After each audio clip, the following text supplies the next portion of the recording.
जी, आज के लेक्चर का आगाज करते हैं। सबसे पहले चैप्टर 11 के एमसीक्यूज मैंने आपसे कहा था कि आज डिस्कस करेंगे, तो एमसीक्यूज के ऊपर आ जाइए, पेज 221। इसमें डिस्कशन करने से पहले कुछ चेंजेस कर लीजिए। इसमें एमसीक्यू नंबर 3, ऑप्शन सी, इसमें लिखा है अपॉइंट और रिमूव। अपॉइंट और ये दो लफ्ज काट दीजिए, सिर्फ ये दो, अपॉइंट और। तो ये सी ऑप्शन बन जाएगी remove all or majority of the directors. ठीक है जी। और नंबर 8 लिखा हुआ effects of separate legal personality. Separate legal personality को कट कर दीजिए, इसकी जगह पे लिख दीजिए इनकॉर्पोरेशन। तो लाइन बन जाएगी इफेक्ट्स ऑफ इनकॉर्पोरेशन। कर लिया जी। चलिए अब पूछिए क्वेश्चन। मैं रेंज बताऊंगा पहले आपको, आपने उसमें कोई प्रॉब्लम हुई तो पूछना है। एमसीक्यू नंबर 1 से 5 तक कोई प्रॉब्लम? एमसीक्यू नंबर 1 से 5 तक कोई प्रॉब्लम नहीं? 1 में प्रॉब्लम नहीं है आपको? हाँ, कौन सा एमसीक्यू? हाँ 1 बिल्कुल। कह रहा है मेगा स्टार्स, नहीं उसने कहा है, मैंने थोड़ी उसे सिखाया है। Mega stars limited MSL shall be deemed to be the holding company of Little Stars Private Limited LSPL if, ये मेरे भाई मुझे बताएंगे। मैं हिला इसको। एक कंपनी दूसरी कंपनी की कब होल्डिंग बनती है? 50% शेयर्स हो। शाबाश। 50% नहीं, more than 50%। Majority of shares हो। मेजोरिटी का मतलब एग्जैक्ट 50% नहीं होता, मोर देन 50% होता है।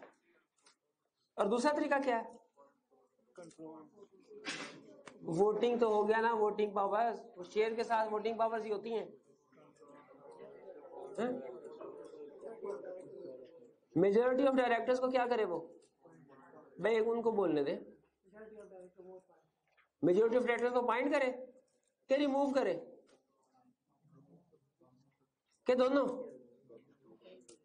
जी, पॉइंट करे, दोनों करे। दोनों कर सकते, पॉइंट भी और रिमूव भी कर। सही कह रहे हैं।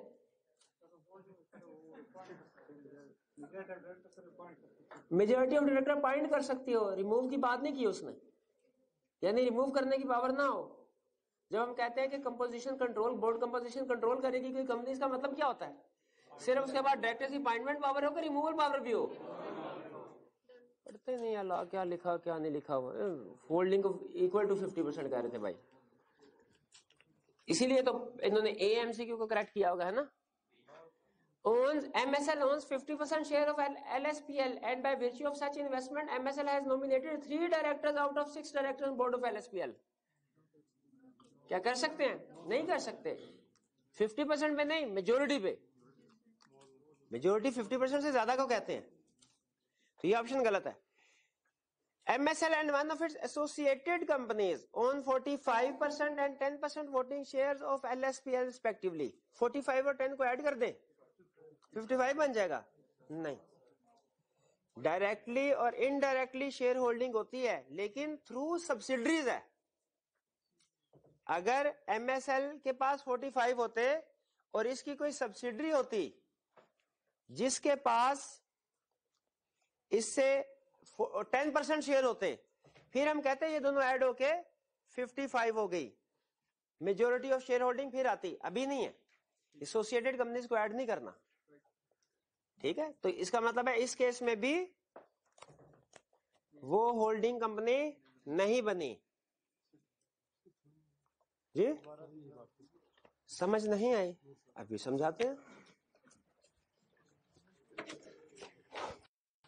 भाई किसी को कहिएगा ये मेरा हाल है, ये माइक चल नहीं रहा। चल रहा, आवाज आ रही है? हाँ, ये मेरी आवाज आ रही है ना, स्पीकर से थोड़ी आ रही है। ये भाई कोई है? अच्छा, जो 1 मिनट आ रहे, अब पिछली दफा जिनको मैंने AC चलवाने के लिए कहा था वो तो नहीं है?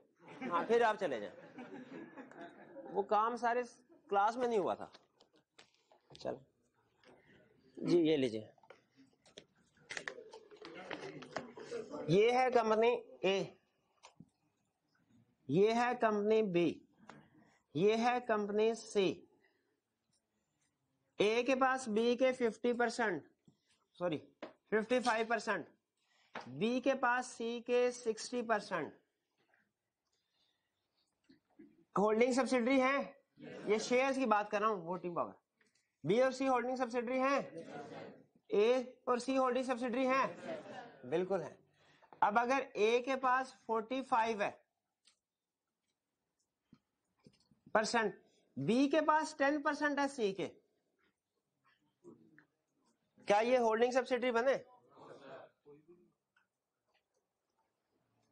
देखिए, जो होल्डिंग के पास शेयर होल्डिंग है ना, ये तो काउंट होगी। जो सब्सिडरी के पास शेयर होल्डिंग है, ये भी काउंट होगी कैलकुलेट, क्योंकि इसको भी कंट्रोल तो इनडायरेक्टली, लेकिन कंट्रोल एक कर रहा है, तो ये भी होल्डिंग सब्सिडी का रिलेशनशिप। तो यहां पे एसोसिएटेड कंपनी है, एसोसिएटेड कंपनी से बात नहीं बनती, लेकिन अगर यह सब्सिडरी होती तो हम कहते हैं इनडायरेक्टली एमएसएल होल्ड कर रही है, उस सूरत में ये होल्डिंग सब्सिडी का रिलेशनशिप बन जाता, लेकिन इस केस में नहीं बन रहा।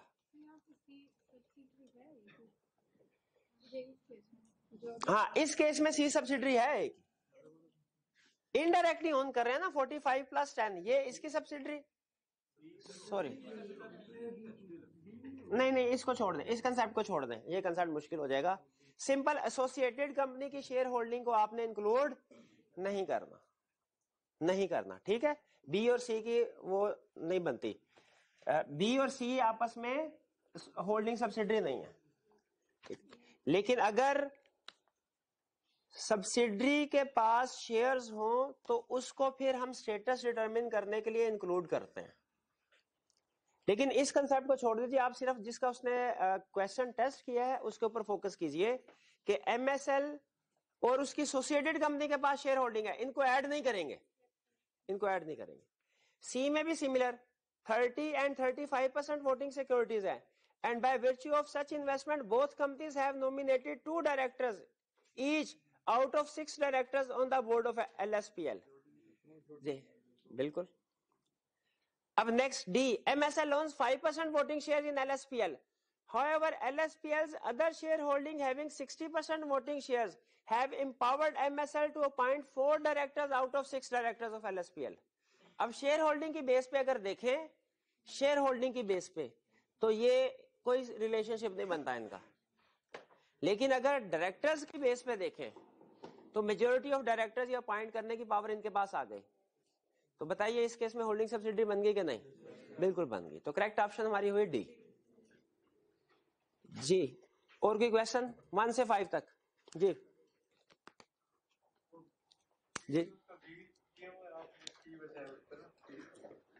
जी दोबारा पूछिएगा।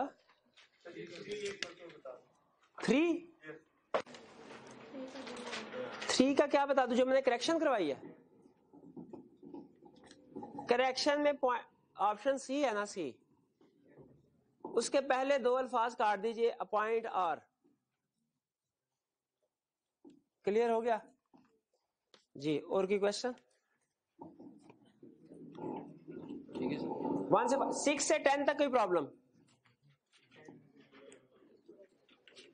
10 में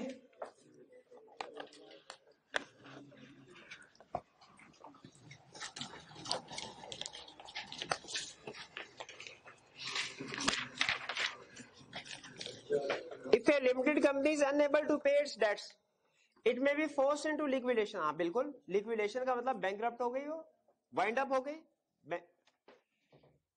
The assets of company will then be used to pay some of its unpaid liabilities. तो उसके assets को बेच के कुछ ना कुछ unpaid liabilities को पे किया जाएगा, बिल्कुल इसी तरह होता है। ए में कह रहा है the directors will be required to pay personally remaining unpaid debts of the company. क्या डायरेक्टर्स की पर्सनल लाइबिलिटी होती है कि पे करें? नहीं। B, the share holders will be required to pay personally remaining unpaid debts of the company. क्या share holder की liability होगी कि वो रिमेनिंग अनपेड अमाउंट्स को? नहीं, क्योंकि लिमिटेड लाइबिलिटी में। अच्छा मुझे ये बताइए, अगर एक कंपनी लिमिटेड बाय शेयर का केस है, उसने यही नहीं बताया पार्टली पेड शेयर है कि फुली पेड शेयर है, क्या अज्यूम करेंगे? Fully paid. शाबाश, ठीक। तो अगर ये पार्टली पेड शेयर होते तो फिर हम ये कहते कि शेयर होल्डर की भी थोड़ी सी पर्सनल लायबिलिटी है अनपेड अमाउंट की हद तक, क्योंकि उसने मेंशन नहीं किया। हम अज्यूम करेंगे रेगुलर केस है। रेगुलर केस क्या होता है? Fully paid share. सी, तो बी ऑप्शन भी गलत। C, the debenture holders will be required to pay personally remaining unpaid debts of the company, वो तो कभी भी नहीं होते। D, the share holders will not be required to pay personally remaining unpaid debts of the company. ठीक है, तो share holder की कोई लायबिलिटी नहीं होगी पर्सनली पे करने की। यानी ए बी सी तीनों स्टेटमेंट गलत है, डी स्टेटमेंट ठीक है जिसको हमने सेलेक्ट कर लिया। शेयर होल्डर की पर्सनल लायबिलिटी नहीं होती है अगर कंपनी अपनी लायबिलिटीज को पे ना कर सके। ऐसे ही पढ़ा ना हमने, लिमिटेड लायबिलिटी का कंसेप्ट यही कहता है ना। और कोई क्वेश्चन? 11 से 15 तक, 11 से 15, 11 से 15 कुछ नहीं पूछना। 16 से 20, 18 SCCP has been vested with lots of powers under Companies Act 2017 and it has got powers to regulate the affairs of all the companies and insurance company. बिल्कुल ये पावर है इसका। बैंकिंग कंपनीज एंड मुदारबात, banking company को SCCP regulate करता है या कि स्टेट बैंक, या के दोनों?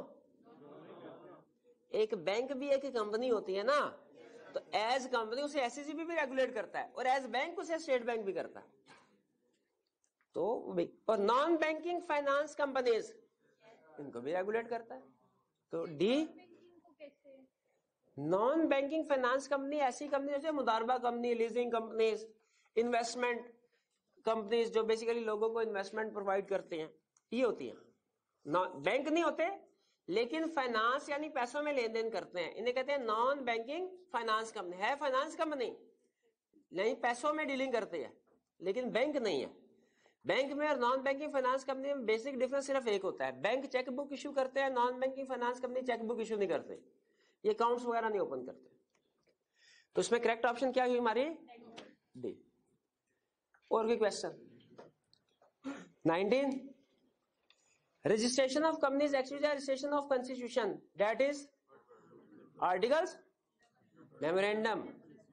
सर्टिफिकेट ऑफ इनकॉर्पोरेशन तो बाद में मिलता है, प्रोस्पेक्टस तो लिस्टेड कंपनी सिर्फ जब जनरल पब्लिक को इशू करना शेयर तब इशू करती है। तो बेसिकली इनकॉर्पोरेशन का मतलब है रजिस्ट्रेशन ऑफ मेमोरेंडम। अब आप कहेंगे नहीं सर इनकॉर्पोरेशन का मतलब है registration of memorandum and association, इसमें क्या गलती है? क्योंकि हर कंपनी आर्टिकल्स ऑफ एसोसिएशन को रजिस्टर नहीं करवाती, लेकिन हर कंपनी मेमोरेंडम को रजिस्टर करवाती है। क्लियर हो गया जी? और कोई क्वेश्चन? MCQs आसान थे या मुश्किल थे? आसान थे। चलो क्लोज करने इसको फिर। और मंडे को जो लेक्चर होगा आपका, उसमें आपका चैप्टर 12 के MCQs डिस्कस करेंगे। चलिए इसको क्लोज करते हैं। अब हम आते हैं वापस अपने लेक्चर की तरफ।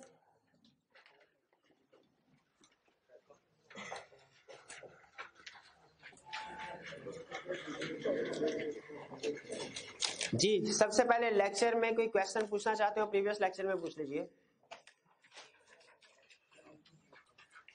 तो कुछ नहीं पूछना?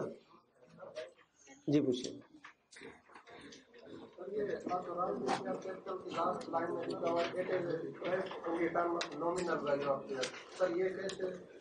ऑथोराइज्ड कैपिटल नॉमिनल वैल्यू के तौर पे नॉमिनल वैल्यू लिखी जाए। ऑथोराइज्ड कैपिटल क्लास में कौन सी वैल्यू लिखी जाती है?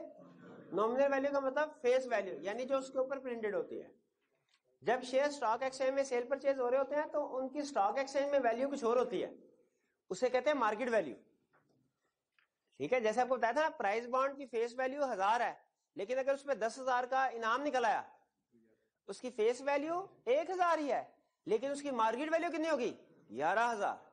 इसी तरह जब कंपनी ने काम शुरू किया, उसकी फेस वैल्यू शेयर की थी 10 रुपए, लेकिन आहिस्ता आहिस्ता काम चला, कंपनी को मुनाफे होने शुरू हो गए, तो बताइए उस शेयर की मार्केट वैल्यू उतनी नहीं रहेगी, बढ़ जाएगी। जब प्रॉफिट्स होते हैं तो शेयर की मार्केट वैल्यू बढ़ती है, उसकी फेस वैल्यू उतनी रहेगी।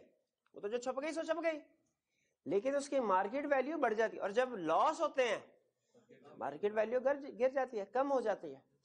ठीक है, तो इसीलिए वो कहता है बताओ जरा मेमोरेंडम में कौन सी वैल्यू आएगी, फेस वैल्यू के market value? Face value. Market value तो रोज रोज चेंज होती है, हम क्या रोज रोज मेमोरेंडम को अल्टरेशन करवाने के लिए जाते रहेंगे। क्लियर हो गया मेरे भाई? और कोई क्वेश्चन? जी share capital without approval of members provided it does not exceed authorised share capital, लेकिन डायरेक्टर्स की पावर में हमने लिखा पढ़ा था कि to ensure capital expenditure exceeding 1 million. Capital expenditure exceeding, नहीं भैया ये तो नीचे कहीं चले गए किसी और जगह। ऊपर लिखा हुआ है to issue shares and debentures भी लिखा हुआ है ऊपर, पहली मेरे ख्याल दूसरी पावर में लिखा होगा, दूसरी तीसरी में, पहली ये लो पहली लाइन में लिखा हुआ है। हाँ जी, और वहां पर ये 1 मिलियन वाली बात थी। 1 मिलियन तो कैपिटल एक्सपेंडिचर है। कैपिटल एक्सपेंडिचर और चीज होती है, कैपिटल और चीज होती है ना ना ना, शेयर कैपिटल और है। कैपिटल एक्सपेंडिचर है ऐसा खर्चा जो फिक्स एसेट खरीदने पे किया जाए, उसका कैपिटल से कोई ताल्लुक नहीं होता। आप लफ्ज मैच करके कंसेप्ट मिक्स ना करें। कैपिटल का मतलब वो पैसे जो मेंबर्स ने बिजनेस में ऐड किए हैं, इन्वेस्ट किए हैं। कैपिटल एक्सपेंडिचर तो वो खर्चा होता है ना जो कंपनी करती है, एसी खरीदना है, गाड़ी खरीदनी है, प्रॉपर्टी खरीदनी है, बिल्डिंग खरीदनी है, ये कैपिटल एक्सपेंडिचर है। काउंटिंग में पढ़ते हैं आप, रेवेन्यू एंड कैपिटल एक्सपेंडिचर नहीं पढ़ा? वो कैपिटल एक्सपेंडिचर हो, दोनों में जमीन आसमान का फर्क है। इस पे वो जो शुरू वाला है ना, पहली वाली लाइन कि डायरेक्टर्स के पास पावर है, शेयर को इशू कर सकते हैं जितना चाहे उतना, कि जितना अथोराइज शेयर कैपिटल है उतना। अगर अथोराइज शेयर कैपिटल से भी ज्यादा शेयर इशू करना है तो क्या करें? स्पेशल रेजोल्यूशन से पहले उसकी अल्टरेशन करवाए, फिर मजीद कर ले। यही कंसेप्ट तो पता है ना, ऑथोराइज शेयर कैपिटल इशू। और की क्वेश्चन?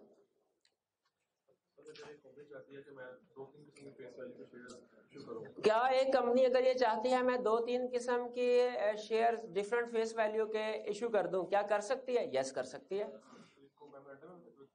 क्या इसको मेमोरेंडम में बताएंगे? ये कल के लेक्चर में बताऊंगा। ठीक है, ये है kinds and classes of share का कंसेप्ट। ठीक है, अभी तक इसका जवाब यह है यस। अगर मैंने जवाब दिया फिर आगे मजीद आप क्वेश्चन पूछेंगे, मैं उस तरफ नहीं आपको लेके जाना चाह रहा जी। और की क्वेश्चन? आपका क्वेश्चन इधर भी क्वेश्चन था। हाँ, शेयर कैपिटल इशू करने का प्रोसेस पढ़ाना, बिल्कुल पढ़ाना है। पढ़ाऊं? मार्केट प्राइस नहीं तो फिर क्या करने क्या है ना पढ़ाऊं जी। मार्केट प्राइस बढ़ती है तो इसका मतलब कंपनी को ज्यादा पैसे जाएंगे? क्या मार्केट प्राइस बढ़ जाएगी तो कंपनी को ज्यादा पैसे जाएंगे? नहीं, कंपनी ने तो एक दफा शेयर इशू कर दी है ना। जो स्टॉक एक्सचेंज में शेयर लिस्टेड होते हैं वो कंपनी इशू कर चुकी है। अगर शेयर की कीमत बढ़ती है तो जो शेयर होल्डर होते हैं ना उनको फायदा होता है, उनको फायदा होगा। चलिए अब हम स्टार्ट करते हैं शेयर्स को इशू करने का प्रोसीजर। इसमें देखिए जो करंट हमारा कंसेप्ट चल रहा है, मैं उससे भी कुछ ज्यादा चीजें आपके साथ शेयर करूंगा क्योंकि कंटेक्स्ट समझने के लिए जरूरी है। तो आपने इसको नोट करते रहना, लेकिन वो आउट ऑफ सिलेबस नहीं होगी, आउट ऑफ चैप्टर होंगी, शायद आउट ऑफ कंसेप्ट होगी, आउट ऑफ सिलेबस नहीं होगी। वो कहीं ना कहीं अपने सिलेबस में हमने वो चीजें पढ़नी है। तो मैं भी तरतीब से बता रहा हूं। जब कंपनी रजिस्टर्ड होती है तो या तो पब्लिक कंपनी के तौर पर रजिस्टर होती है या प्राइवेट कंपनी के तौर पर रजिस्टर होती है। बाद में स्टेटस चेंज हो सकता है, पब्लिक से प्राइवेट, प्राइवेट से पब्लिक, लेकिन वो पहले से डिसाइड कर लेते हैं भैया हमने किस तरीके से इनकॉर्पोरेशन करवानी है। अगर प्राइवेट कंपनी है उसमें मेंबर्स की तादाद होती है मैक्सिमम कितने? 50।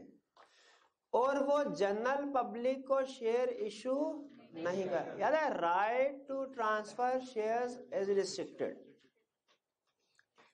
और जो पब्लिक कंपनी है शेयर इशू कर सकते हैं उसके, चूंकि जनरल पब्लिक को शेयर इशू कर तो वो हजारों लोगों को शेयर इशू कर सकती है, उसमें नंबर ऑफ मेंबर्स की कोई लिमिट भी नहीं है। अब हम स्टडी करने लगे हैं शेयर इशू करने का प्रोसीजर या प्रोसेस। ठीक है। कंपनी देखे अपनी लाइफ में जब वो इनकॉर्पोरेट होती है उसके बाद भी शेयर इशू करती है, इनकॉर्पोरेशन के बाद, और उसके बाद भी जब जब जरूरत पड़े शेयर कैपिटल इशू कर सकती है। मैं एक प्रोसीजर सेम है, तो मैं इनकॉर्पोरेशन के बाद इसको सामने रख के बेस बना के तो आपको बताऊंगा प्रोसीजर क्या है, ठीक है। लेकिन सिमिलर प्रोसीजर होगा अगर दूसरी दफा, तीसरी दफा, चौथी दफा या पांचवी दफा भी कंपनी ने शेयर इशू करना है। सबसे पहले कंपनी, पब्लिक कंपनी इशू कर सकती है जनरल पब्लिक को शेयर, प्राइवेट कंपनी नहीं कर सकती। इससे एग्री करते हैं? तो पब्लिक कंपनी क्या करेगी, एक प्रोस्पेक्टस का कंसेप्ट मैंने आपको बताया, एग्जांपल दी थी सर, कॉलेज का प्रोस्पेक्टस होता है और इसका SECP से रजिस्टर करवाना भी लाजमी होता है, ये भी बताया था। तो प्रोस्पेक्टस प्रिपेयर करेगी कंपनी, SECP से रजिस्टर करवाएगी और इस प्रोस्पेक्टस में कंपनी के बारे में इंफॉर्मेशन होगी। आखिरी सफे के ऊपर एक एप्लीकेशन होगी कि मैं, मेरा ये नाम, ID कार्ड नंबर और एड्रेस वगैरह, आपकी कंपनी के इतने शेयर्स खरीदना चाहता हूं, खाली जगह रखी होगी और उसके आगे फेस वैल्यू होगी और कहा जाएगा अगर आप शेयर्स खरीदना चाहते हैं तो जितने शेयर्स खरीदने हैं वो इस डब्बे में लिखें, फेस वैल्यू के साथ मल्टीप्लाई करके जितनी अमाउंट बनती है ना, इस एप्लीकेशन के साथ इस बैंक में ये पैसे जमा करवा दें। तो बैंक के नाम भी लिखे होते हैं, बैंक के नाम, जिस तरह बताया था आज की दरखास्तें जमा होती है, तो शेयर्स खरीदने के लिए दरखास्तें भी बैंक्स में जमा होंगी। जब शेयर होल्डर यहाँ पे शेयर की तादाद लिखता है, फिर उसके बाद पैसे जमा करवाता है बैंक में, एप्लीकेशन जमा करवाता है, इस प्रोसेस को कहते हैं सब्सक्रिप्शन ऑफ शेयर्स। क्या कहते हैं? Subscription of shares. अच्छा, प्रोस्पेक्टस में ये लिखा होता है कि हमने कितने शेयर्स इशू करने हैं। जैसे फर्ज कीजिए अगर हमारे टोटल ऑथोराइज शेयर कैपिटल है 5 million shares of ₹100 is equal to 500 million, यह है ऑथोराइज शेयर कैपिटल। कंपनी ये चाहती है कि इसमें से 3 मिलियन शेयर्स इशू करे, 3 मिलियन। तो प्रोस्पेक्टस पे लिखा होगा कि इस प्रोस्पेक्टस के थ्रू हम 3 मिलियन शेयर्स ऑफ ₹100 इशू कर, ये प्रोस्पेक्टस के ऊपर लिखा होगा कि इस प्रोस्पेक्टस के थ्रू हमने कितने शेयर इशू करने हैं। और उसके साथ एक और अमाउंट लिखी होगी जिसे कहते हैं मिनिमम सब्सक्रिप्शन। क्या कहते हैं? ये मिनिमम सब्सक्रिप्शन बड़ा इंटरेस्टिंग कंसेप्ट है। फर्ज कीजिए हमारी एक कंपनी चल रही है, लाइट बढ़ी जा रही है, हमने डिसाइड किया कंपनी अपना पावर प्लांट लगाएगी मैन्युफैक्चरिंग के लिए, उसके लिए चाहिए फर्ज कीजिए 100 मिलियन रुपीस, पावर प्लांट लगेगा 100 मिलियन का। हमने प्रोस्पेक्टस इशू किया, एप्लीकेशन आई 60 मिलियन की। क्या हमारा प्रोजेक्ट चल सकता है 60 मिलियन से? बताइए हमें क्या करना चाहिए? क्या 60 मिलियन को शेयर इशू कर देने चाहिए कि इन्हें भी माजरत कर लेनी चाहिए और पैसे वापस कर देने चाहिए? माजरत कर ले, क्योंकि 100 मिलियन चाहिए था, अब 60 मिलियन से तो काम नहीं चलने वाला। तो बजाय ये कि कंपनी 60 मिलियन के शेयर इशू कर दे, वो सबको कहते हैं भाई काम नहीं है, प्रोजेक्ट ही हम खत्म कर रहे हैं क्योंकि पैसे नहीं इकट्ठे कर पाए। तो इस प्रोजेक्ट को चलाने के लिए कम से कम कितने पैसों की जरूरत थी? इस प्रोजेक्ट के लिए मिनिमम सब्सक्रिप्शन थी 100 मिलियन। उसी तरह जब कंपनी फर्स्ट टाइम इनकॉर्पोरेट हुई, शेयर इशू करे तो वो हिसाब किताब लगाती है, हाँ भाई मैंने क्या करना है, फिक्स एसेट खरीदने हैं कितने के, 100 मिलियन के, और क्या करना है, वर्किंग कैपिटल के लिए 150 मिलियन चाहिए, ऐड करो, और क्या करना है, और कुछ खर्चा वगैरह भी है, एक्सपेंसेस होंगे उनके लिए भी पैसे वगैरह चाहिए। मिल मिला के टोटल किया तो बना फर्ज कीजिए 200 मिलियन। तो कंपनी ने कहा 200 मिलियन तो वो मिनिमम अमाउंट है जो बिजनेस शुरू करने के लिए लाजमी हमारे पास होने चाहिए। लेकिन कभी कभार अनसर्टेनिटी की वजह से चीजों की प्राइसेस बढ़ भी सकती हैं, या हो सकता है हमें कोई अनसर्टन किस्म का एक्सपेंस पे करना पड़े, तो कम से कम हमें चाहिए, कम से कम पैसे चाहिए 200 मिलियन। लेकिन हम चाहते हैं जरा रीजनेबल साइड पे रहे, 300 मिलियन के शेयर इशू करते हैं।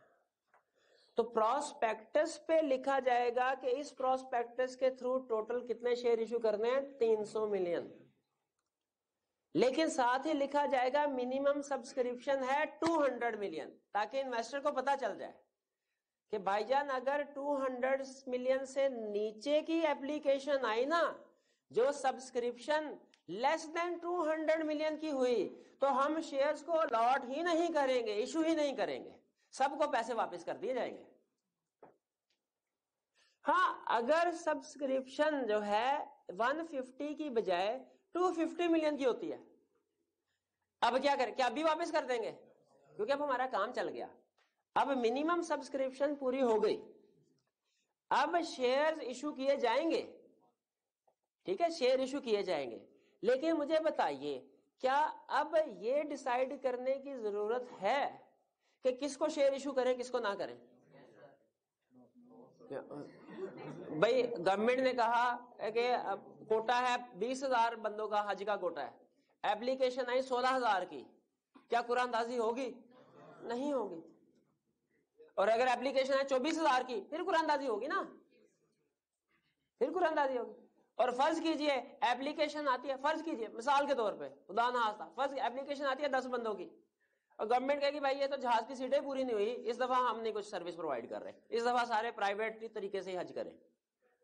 ठीक है, मिनिमम सब्सक्रिप्शन का कंसेप्ट हर जगह चल, इवन हमारा ये क्लासरूम है ना, इस पे भी मिनिमम सब्सक्रिप्शन का कंसेप्ट चलता है। प्रिंसिपल साहब ने, मैनेजमेंट ने कैलकुलेशन की होती है कि इसका खर्चा कितना है, कम से कम कितने स्टूडेंट इनरोल होंगे तो क्लास शुरू करवानी है।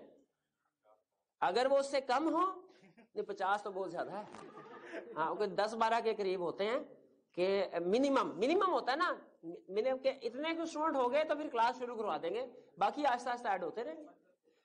तो मिनिमम सब्सक्रिप्शन का कंसेप्ट ये है, उतने नंबर ऑफ शेयर्स या उतना शेयर कैपिटल जितनी एप्लीकेशन जनरल पब्लिक की तरफ से आना जरूरी है ताकि शेयर को इशू किया जा सके, अलॉट किया जा सके। अगर उससे कम हो, शेयर इशू नहीं किए जाएंगे, पैसे वापस किए जाएंगे। मिनिमम सब्सक्रिप्शन से ज्यादा है, लेकिन जितने हमने इशू करने थे 300 उससे कम है, यानी 250 है, तो शेयर इशू कर दिए जाएंगे। कुरानदाजी की जरूरत, कुरानदाजी को लीगल लैंग्वेज में कहते हैं बैलेटिंग, बैलेटिंग की जरूरत नहीं है। और अगर एप्लीकेशन है 350 मिलियन की, फिर बैलेटिंग की जाएगी, जो सक्सेसफुल कैंडिडेट्स होंगे उनको शेयर इशू किए जाएंगे, बाकी को माजरत कर ली जाएगी। क्लियर हो गया? सब्सक्रिप्शन का मतलब समझ आ गया क्या है, बैलेटिंग का मतलब समझ आ गया क्या है। बैलेटिंग के बाद जो शेयर इशू किए जाएंगे इन्हें कहते हैं अलॉटमेंट ऑफ शेयर या इशू ऑफ शेयर। ये क्लियर हो गया? अब मुझे ये बताइए, कंपनी बैठ के सोच रही है कि इनकॉर्पोरेट कर लिया हमने, डायरेक्टर बैठे सो इनकॉर्पोरेट कर लिया कंपनी को, अब हमने शेयर इशू करने जा रहे हैं, प्रॉस्पेक्टस बना लिया, 200 मिलियन हमें चाहिए कम से कम। लेकिन अगर ऐसा हुआ कि एप्लीकेशन आई 150 मिलियन की, हमारा काम मकसद तो पूरा नहीं होगा, वापस करने पड़ेंगे पैसे। अगर पैसे वापस करेंगे तो फिर बिजनेस चलेगा कहां से? फिर तो कंपनी बंद करनी पड़ेगी। कंपनी परेशान हो जाती है, डायरेक्टर। फिर उन्हें एक बैंक वाला मिलता है, वो कहता है इस तरह कीजिए, जिस तरह इंश्योरेंस कंपनी वाले होते हैं ना, वो आपको गारंटी देते हैं कि आपका एसेट अगर जल गया, डिस्ट्रॉय हो गया, तबाह हो गया, हम आपका नुकसान पूरा करेंगे। हम भी उसी तरह आपको गारंटी देते हैं, क्या आप बेफिक्र होकर शेयर इशू करें, मिनिमम सब्सक्रिप्शन पूरी होगी। अगर आपकी मिनिमम सब्सक्रिप्शन पूरी नहीं होती, बाकी के शेयर्स हम खरीदेंगे, गारंटी देते हैं, लेकिन बदले में हमें कमीशन देना पड़ेगा क्योंकि हम रिस्क ले रहे हैं। अब इसमें डायरेक्टर, अगर तो डायरेक्टर को लगे ऑफर अच्छी है, वो एक्सेप्ट कर लेते हैं इसको कहते हैं अंडर राइटिंग करना। क्या करना? Under writing. और जो बैंक या जो इंस्टीट्यूशन ये गारंटी देता है उसे कहते हैं अंडर राइटर। तो नॉर्मली जब भी शेयर इशू होते हैं, एक अंडर राइटर भी होता है और एक बैलेटर भी होता है, चाहे इनकी जरूरत, और एक बैंकर टू द इशू भी होता है। अंडर राइटर का मकसद क्या होता है? वो गारंटी देता है कि अगर शेयर मिनिमम सब्सक्रिप्शन से कम हुए यानी 150 मिलियन आए तो 50 मिलियन मैं उठाऊंगा। ये अंडर राइटर का काम है। और बैलेंडर का काम क्या है कि अगर शेयर ज्यादा हो गए तो कुरानदाजी करवाएगा। वो इसलिए बैलेंडर की जरूरत होती है ताकि कुरानदाजी इंडिपेंडेंट हो। लोग ये ना कहे भाई अपने अपने बंदों के नाम निकाल दिए इसने। जिस तरह शेयर रजिस्ट्रार इंडिपेंडेंट होना जरूरी था ना, उसी तरह बैलेंडर भी इंडिपेंडेंट। और फिर बैंकर, बैंकर का काम क्या होता है? बैंकर का काम क्या होता है? शेयर इशू में लोगों से एप्लीकेशन रिसीव करता है, लोगों से एप्लीकेशन रिसीव करता है।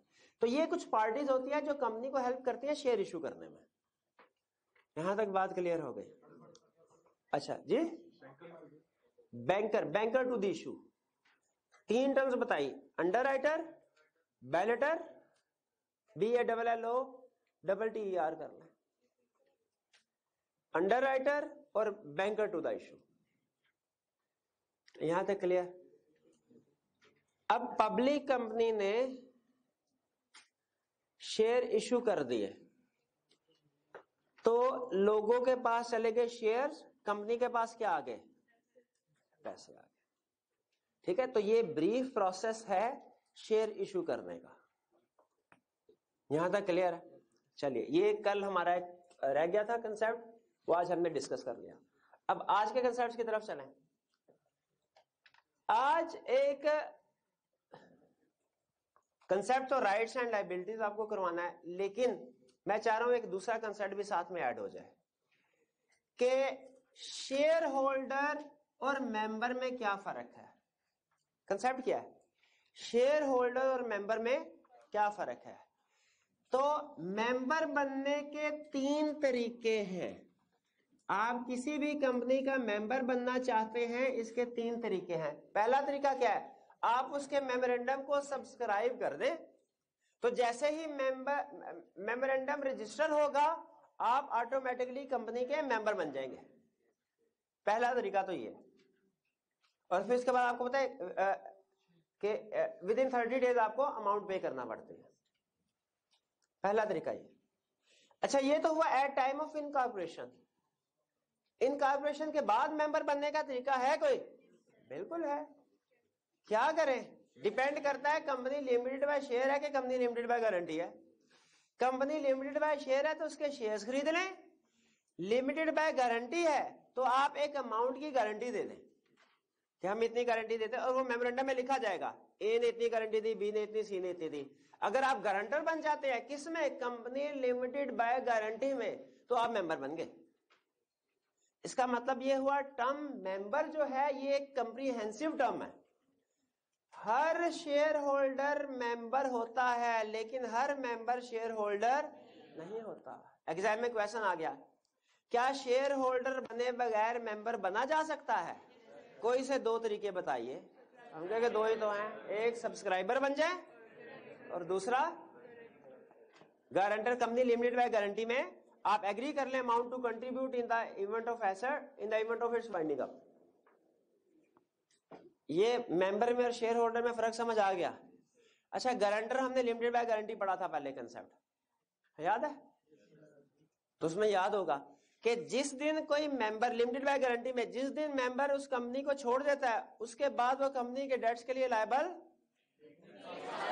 शाबाश, 1 साल तक रहता है। यही चेक करना था, 1 साल तक। अच्छा, कौन से डेट्स का? जो उसके दौरे इक्तदार में कॉन्ट्रैक्ट किए गए थे या जो उसके छोड़ने के बाद भी किए गए थे? जो पहले जिस वक्त वो मेंबर था उस वक्त जो डेट्स लायबिलिटीज इनकर की गई उनके लिए लायबल रहेगा, बाद वालों के लिए लायबल नहीं रहेगा। चलिए, ये आपको याद है। अच्छा, आपको ये याद है कि जो लायबिलिटी होगी उन मेंबर्स की, एक कंपनी लिमिटेड बाय गारंटी में मुख्तलिफ मेंबर से मुख्तलिफ लायबिलिटी की एग्री की होती है ना। जैसे ए ने कहा होगा मैं 1 लाख रुपए की गारंटी देता हूं, बी ने कहा होगा 2 लाख की, सी ने कहा होगा 3 लाख की। ऐसे ही है, कंपनी डिफॉल्ट करेगी तो हर एक को किस लिहाज से लायबिलिटी पे करना पड़ेगी? 1 to 3 की रेशो से या इक्वल?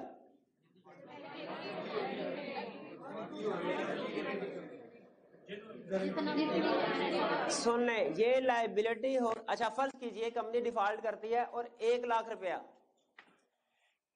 रुपया लायबिलिटी पे करनी है। बताइए ये 1 लाख रुपया एबीसी में 1 to 3 की रेशो से डिस्ट्रीब्यूट होगा कि इक्वल? नहीं, यही कंसेप्ट ठीक करना था, इक्वल।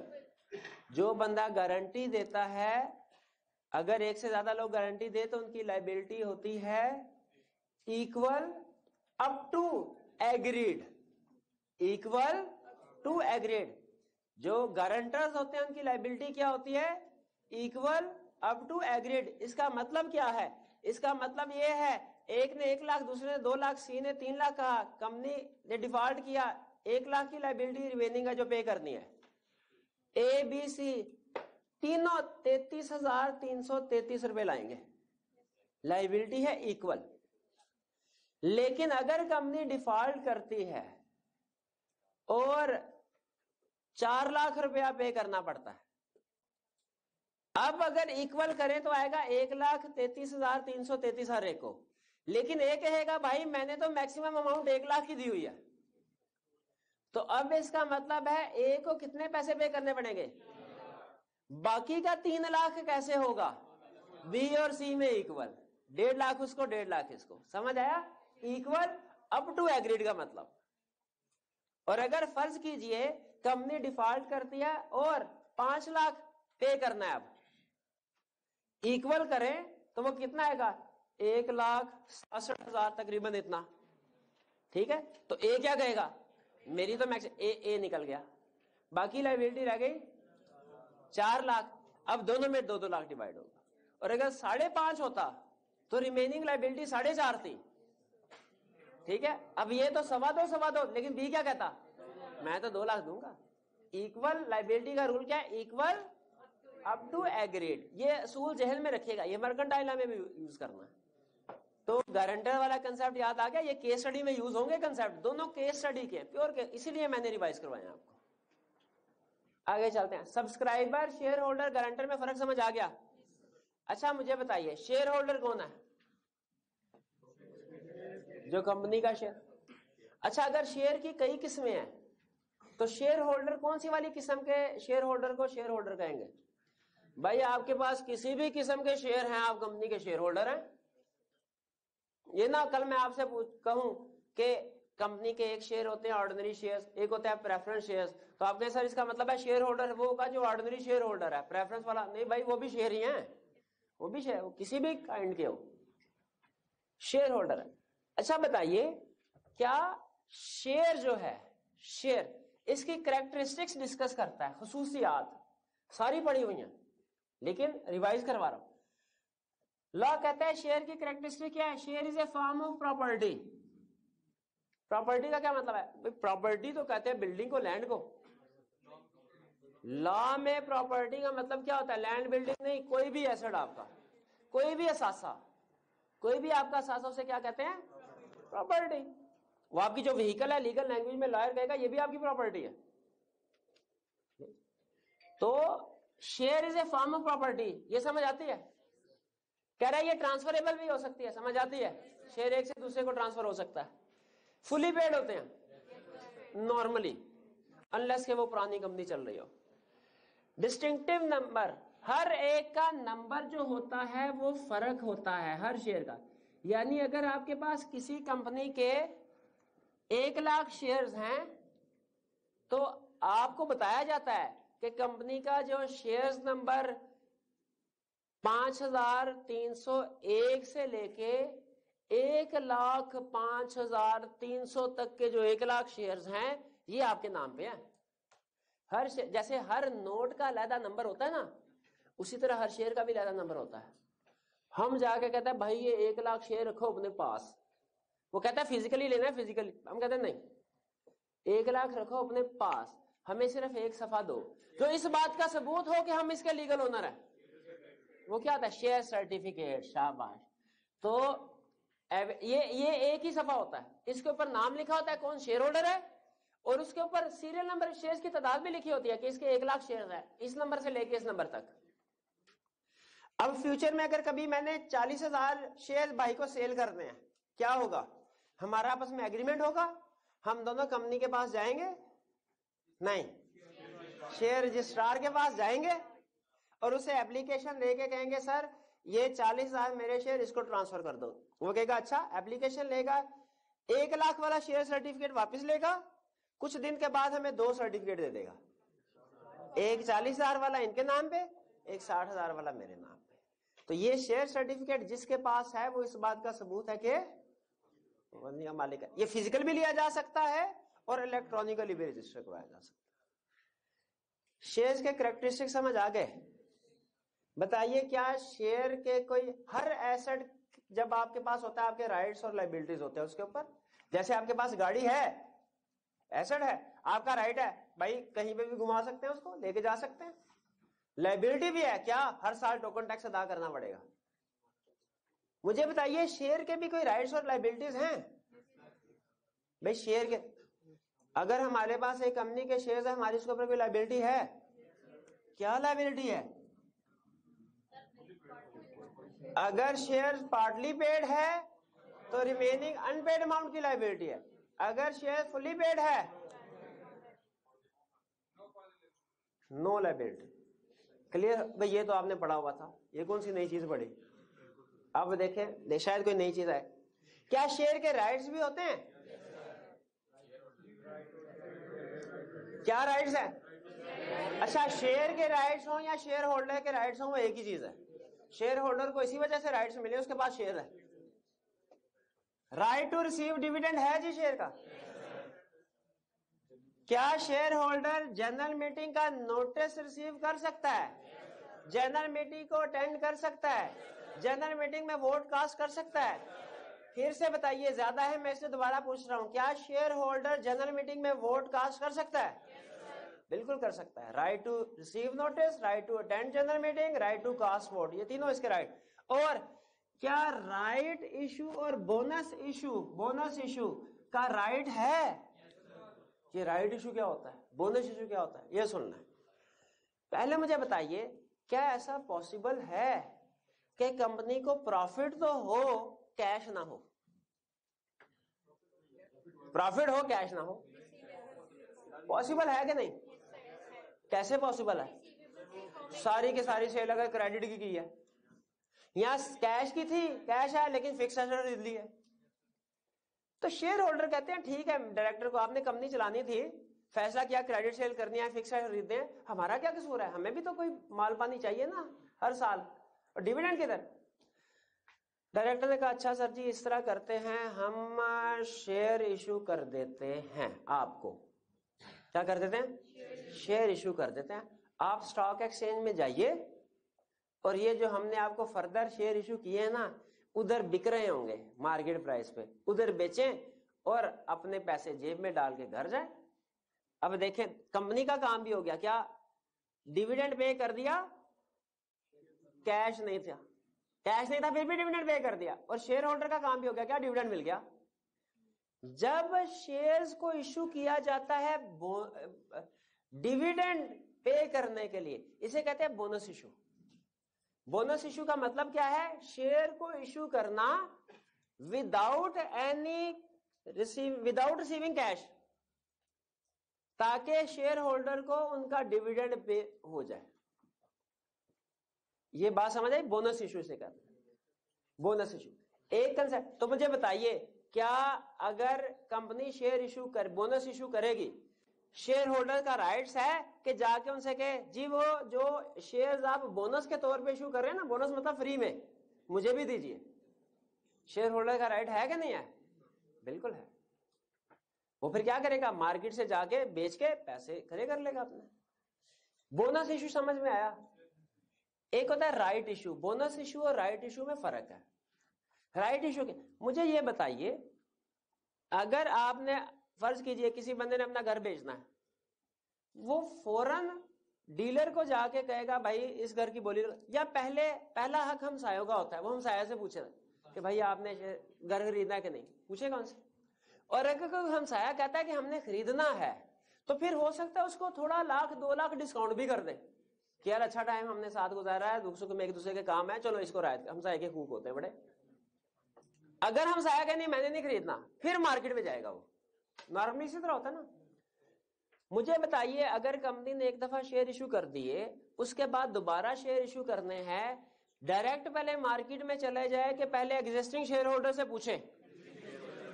अगर एग्जिस्टिंग शेयर होल्डर्स कहें हाँ जी हम खरीदते हैं तो फिर उनको पहले इशू करें, उनका पहला हक है।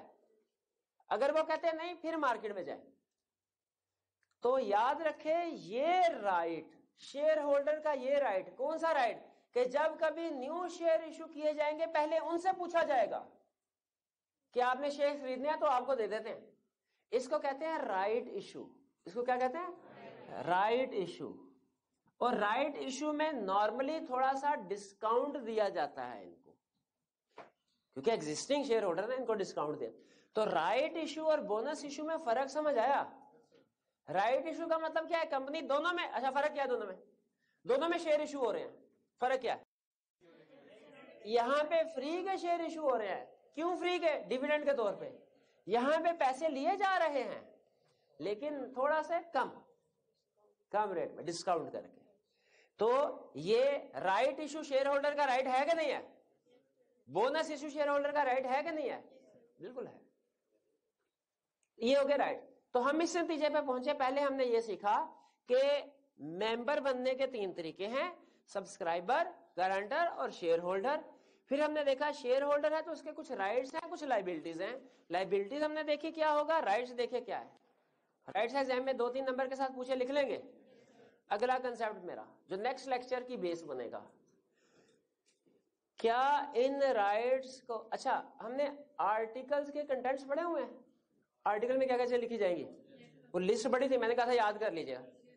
क्या उसमें राइट्स ऑफ शेयर होल्डर थे? तो मुझे बताइए ये राइट्स किधर लिखे होंगे?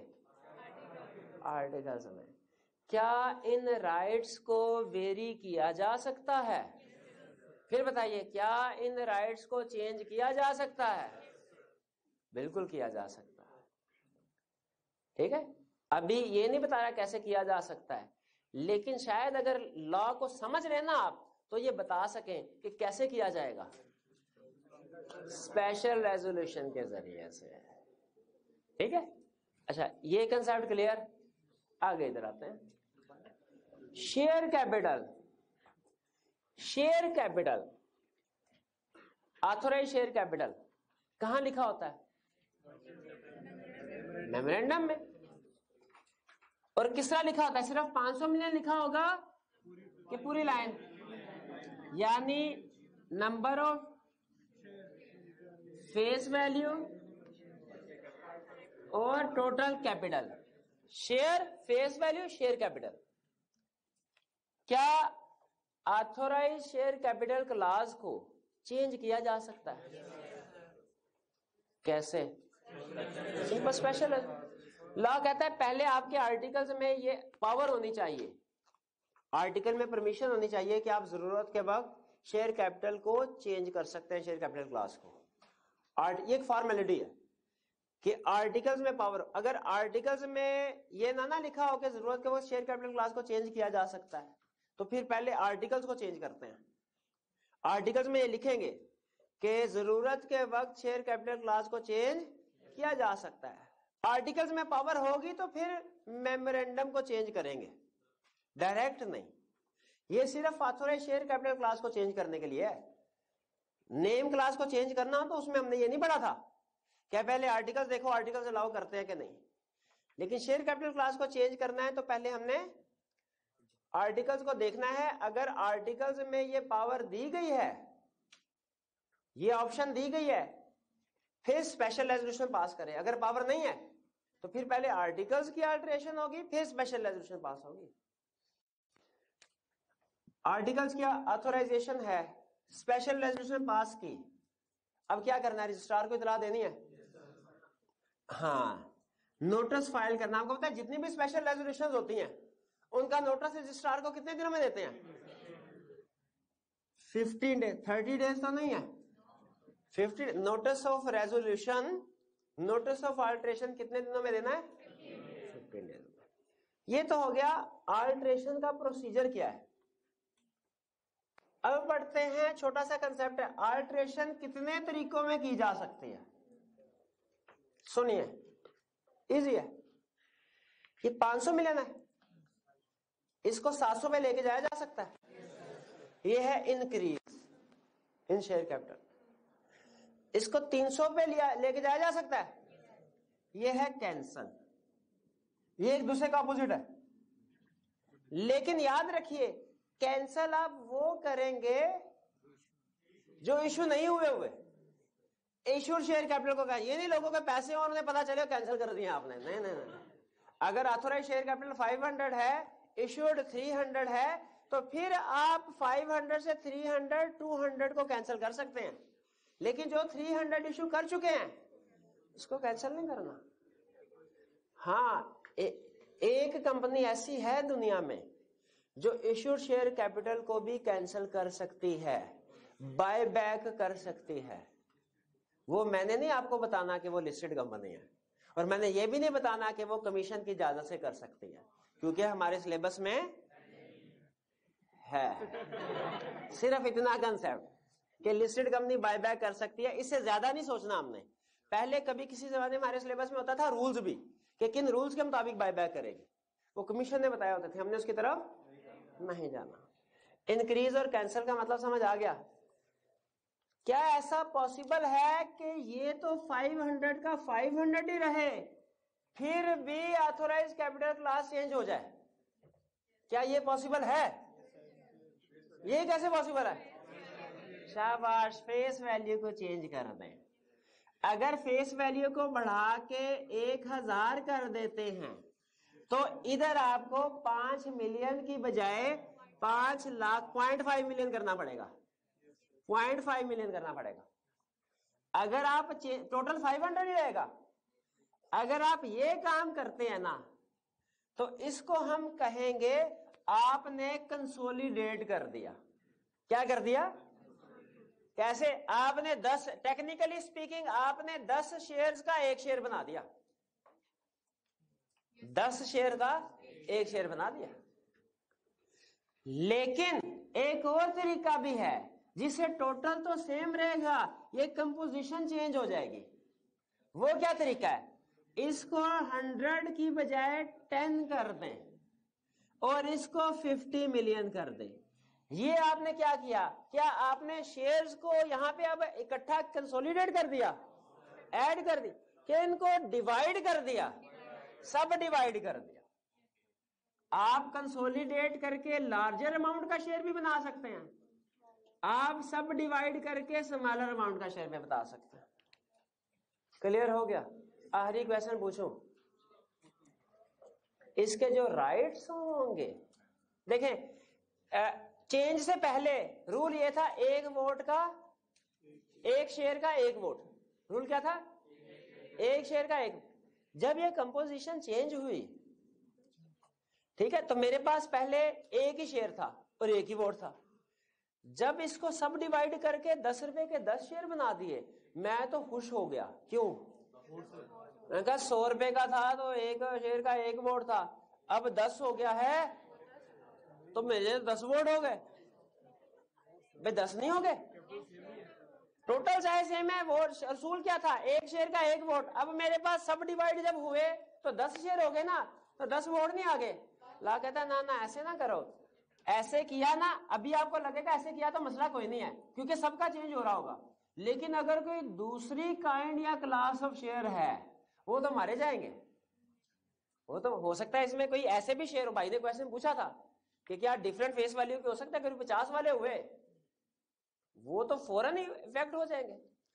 तो ला ये कहता है कि आप सब डिवीजन या कंसोलिडेशन कर सकते हैं, लेकिन इससे आपके जो वोटिंग राइट्स थे वो प्रोपोर्शनेट एडजस्ट होंगे, वो अनइफेक्टेड होंगे। अनइफेक्टेड का मतलब क्या है? अनइफेक्टेड का ये मतलब नहीं है कि पहले एक शेयर का एक वोट था अब भी एक शेयर का एक वोट होगा, नहीं। अनइफेक्टेड का मतलब है पहले 100 रुपए पे एक वोट था अब भी 100 रुपए पे एक वोट होगा। इसको कहता है इसको प्रोपोर्शनेटली एडजस्ट करो, प्रोपोर्शनेटली एडजस्ट। अब रूल क्या होगा? एक शेयर पे 0.1 वोट, 0.1 वोट होगा। ये है प्रोपोर्शनेट। भाई लॉजिकल है ना जी? हाँ बिल्कुल, पहले वाली प्रोविजन ही अप्लाई हो रही है, यानी लोगों की वोटिंग। इन शॉर्ट ला ये कहता है लोगों की, अगर कंसोलिडेशन और सब डिवीजन करते हो ना तो लोगों की वोटिंग पावर चेंज ना हो। वो वही रहनी चाहिए जो पहले वाले थे। क्लियर होगी ये बात? चलिए, आज के लेक्चर में हमने पढ़ा, कल के लेक्चर में, प्रीवियस लेक्चर में हमने शेयर कैपिटल पढ़ लिया था। आज हमने अल्टरेशन इन शेयर कैपिटल पढ़ा, और हमने पढ़ा शेयर होल्डर के राइट्स और लायबिलिटीज। जरा गैस कीजिए अगले लेक्चर में हम क्या पढ़ने जा रहे हैं? How to vary rights of share holder. ठीक है, मैंने थोड़ा आगे पीछे कर लिया, ये पहले पढ़ा दिया, ये बाद में। ठीक है, लेकिन आपने उसको तरतीब से पढ़ना है, पहले इसको और फिर इसको। हाँ तो क्लियर। बोनस इशू का मतलब होता है जब एक कंपनी अपने एग्जिस्टिंग शेयर होल्डर को फ्री में शेयर इशू करती है। क्यों शेयर इशू करती है फ्री में? तो क्योंकि डिविडेंड नहीं पे कर पा रहे। चलिए, आज का लेक्चर यहाँ पे खत्म करते हैं। अल्लाह हाफिज।